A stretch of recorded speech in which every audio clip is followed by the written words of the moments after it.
Eto, dobar dan. Imamo kalendar kojeg vam mogu pokazati. Tu je, gotov, spreman. S Markom i Darkom po Splitu, gdje pratimo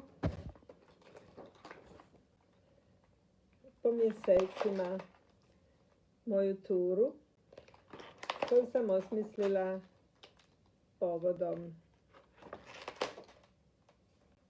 godine Marka Marulića koju je naš sabor odredio. Dakle, lijep je, može se staviti na zid. Ima fotografije, ima tekst. Znači sve su točke obuhvaćene. Tu sad malo vidim, malo se to zrcali napako, ali dobro.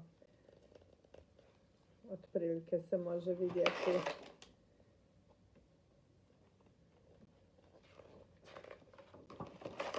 I naravno kraj. Da, vidim, zrcalna je slika. Na Facebooku, nije u stvarnosti. Znači, danas imamo nova 3 pitanja.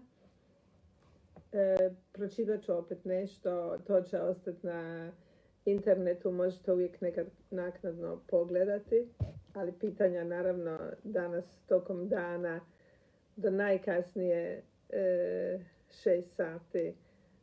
Tko odgovori točno, taj će dobiti kalendar. Znači do najkasnije 6, dalje od 6 više nema. Ako bude još nekih koji možda se budu uključili, vidim za sad samo nas jedna osoba sluša, gleda, dobar dan. Ako bude, znači tako je bilo i prošli put, malo ih je gledalo, čekali su i onda poslije su ipak nešto pisali. Tako možda i sad bude, možda opet budete nešto htjeli odgovoriti. Ako bude više točnih odgovora, ja mogu i više od jednog kalendara pokloniti. Današnja tema, znači prošli put bili smo u onom kvartu Svetog Duha, tražili smo kuću u kojoj je on pisao oporuku, međutim to nije sve jer kuća u kojoj je on moguće pisao oporuku se proteže i dalje na rub kvarta Svetog Duha u kuću koja je gledala na trg Svetog Lovre i tu imamo sada 2 kuće koje su u opciji. Jedna je tamo između Šubićeve i Zadarske ulice u kojoj se spominje neka peć koja je moguće bila tamo u obitelji Marulić. Pa bi to mogla biti znači jedna od kuća, a također se negdje spominje da je on mogao biti susjed sa Papalićima. Kuća Papalić tamo nije toliko bila daleko, još je tamo gdje je danas Špar. Druga kuća u kojoj je moguće mogao pisati oporuku je kuća Palača, mi to kažemo danas Palača, kuća Kambi, gdje je s druge strane pronađen grb obitelji, a kuće su najvjerojatnije bile spojene u to doba. Eto, danas ću pročitati nešto o trgu, vezano uz rad Cvita Fiskovića, jer on je jako puno pisao o toj prošlosti Splita. Pa eto, možete poslušati.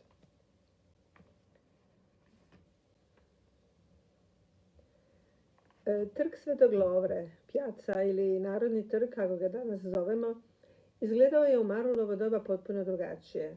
To je bio čitav niz zgrada koji se protezao uzduž trga od Palače do kvarta Svetog Duha. Velika glavna zgrada je bila komunalna palača koju Venecija pretvara u Knežev dvor, nakon što je 1420. godine preuzela sve komunalne građevine. Na pročelju se nalazio krilati lav majstora Bonina iz Miljana. Plemići su bili članovi velikog i malog vijeća i donosili su odluke na osnovu statuta. Veliko je vijeće biralo malo, a Venecija birala kneza. Biskupa birao papa, no po preporuci Venecije pučani nisu mogli biti članovima vijeća, ali su mogli biti činovnici, kao na primjer liječnici, ljekarnici, učitelji, oružari. Marulov otac, plemić Nikola Pesanić, je bio član malog vijeća. Bio je pravnik, sudac, prokurator, advokat, častan čovjek koji je volio i branio svoj grad. Najvjerojatnije je upravo on bio zaslužan za svu ljubav prema domovini koju je Marulić iskazivao u svom radu i životu. No dok je pisao poruku, saznajemo također da ga je mučilo to što je djed Marko bio lihvar, pa mu je nekada teško padalo sređivati obiteljske papire nakon smrti brata Valerija. Možda je to razlog zašto je veliki dio svog života proveo skromno i ponizno. Trg Svetog Lovre je bio pravo središte grada. Tu se sastajalo, šetalo, kao i danas, samo što je moralo biti malo skučenije. Zbog gradnje Kneževa dvora srušena je crkva Svetog Lovre, po kojoj je trg dobio ime, ali je i premještena u konstrukciju mosta između Palače Karadžić i Vijećnice. Na bifori kapelice Svetog Lovre nalazi se grb obitelji Delfini u obliku delfina.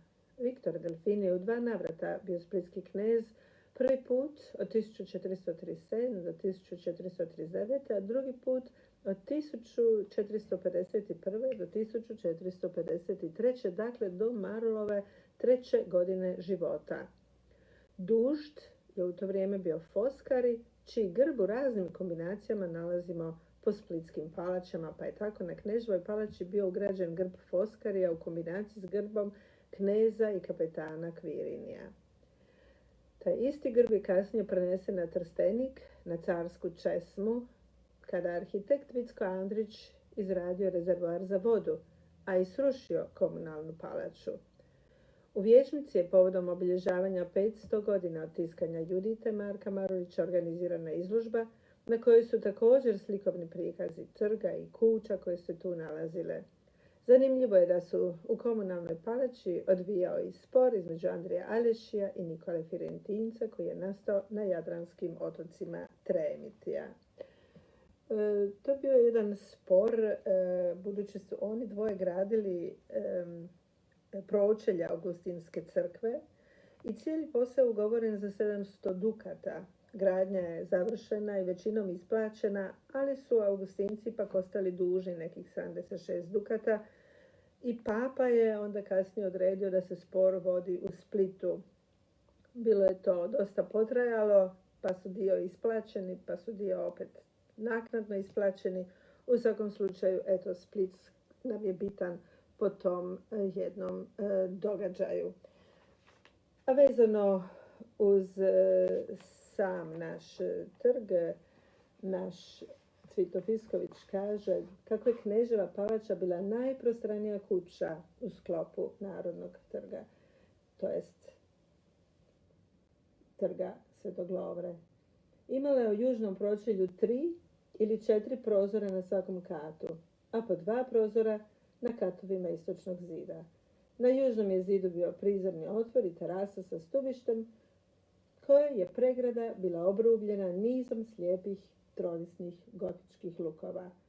Pod terasom je bio dućančić gdje prodavahu pića, a sama je terasa služila da gradski glasnik može objavljivati građanima zakone i odredbe. Dakle, Kneževa palača, sudeći po otvorima prozora, izgleda da bijaše gotičko-renesansna zgrada i valjda je zidana u drugoj polovici 15. stoljeća, a možda i ranije, jer se 1455. spominju stupići njene ograde, koje je vjerojatno klesao Andrija Aleši, uvijek naš Andrija Aleši. Dakle, ja sam vam sad pročitala tekst, sad ću postaviti 3 pitanja. Možete još sve to preslušati